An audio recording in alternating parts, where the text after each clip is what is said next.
Welcome to BJ Education. UGTRB Physics Unit 2 Thermal Physicsலேருந்து Kinetic Theory of Gases பார்க்கலாம்.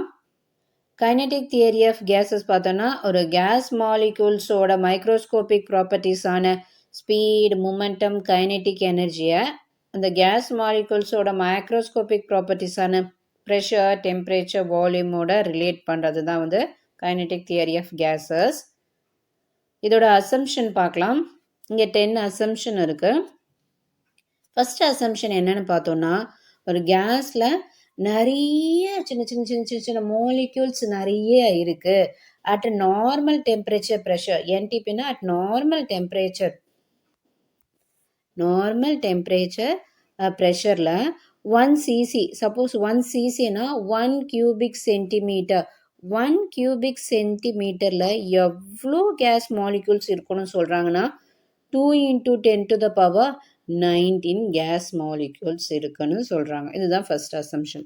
Second one, gas molecules எப்படி இருக்குன்னா ரிஜிடாக இருக்கும், perfectly எலாஸ்டிக்காக இருக்குது. எல்லாமே வந்து ஸ்பியர்ஸ் மாதிரி இருக்குது, எல்லாமே ஐடென்டிக்கல் ஸ்பியர்ஸாக இருக்குது. அடுத்தது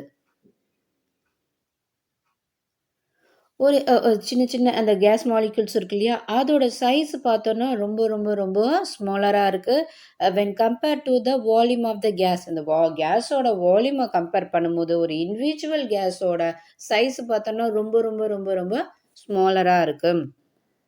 அடுத்தது no force of attraction or repulsion. இப்போ வந்து கேஸில் நம்மளுக்கு ஆல்ரெடி தெரியும், இதோட இன்டர் மாலிகுலர் டிஸ்டன்ஸ் பார்த்தோன்னா ரொம்பவுமே வந்து லார்ஜாக இருக்கும்.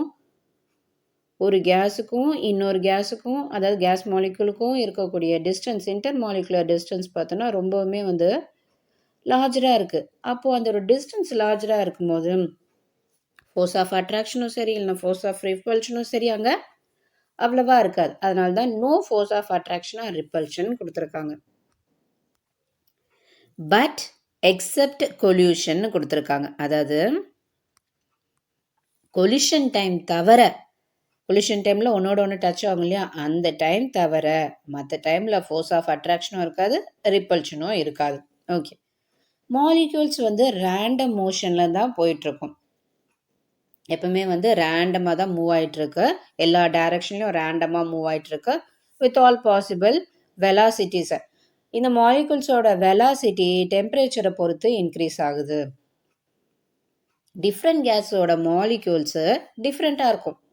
ஸோ கேஸ் டிஃப்ரெண்ட் கேஸஸ்க்கு அதோட மாலிக்யூல்ஸ் டிஃப்ரெண்ட்டாக இருக்குது. நெக்ஸ்ட் ஒன் பார்க்கலாம்.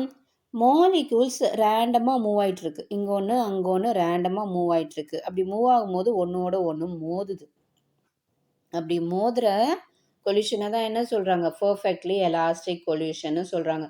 ஸோ பர்ஃபெக்ட்லி எலாஸ்டிக்னா no loss of kinetic energy.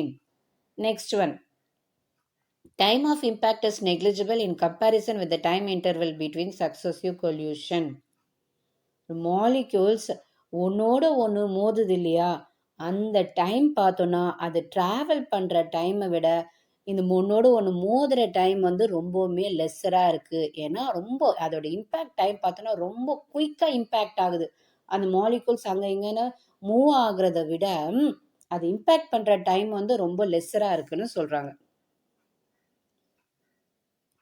Next, inter molecule distance என்ன கேஸ் தெரியும் இல்லையா நம்மளுக்கு, கேஸில் இருக்கக்கூடிய அந்த இன்டர் மாலிகுலர் டிஸ்டன்ஸ் எப்படி இருக்குது, ரொம்ப லார்ஜராக இருக்குது. சாலிட் கூடயும் லிக்விட் கூடயும் கம்பேர் பண்ணும்போது டிஸ்டன்ஸு ரொம்பவுமே வந்து லார்ஜராக இருக்குது. அதனால தான் மாலிகுல்ஸ் கேஸில் ரொம்ப ஃப்ரீயாக மூவ் ஆக முடியும்.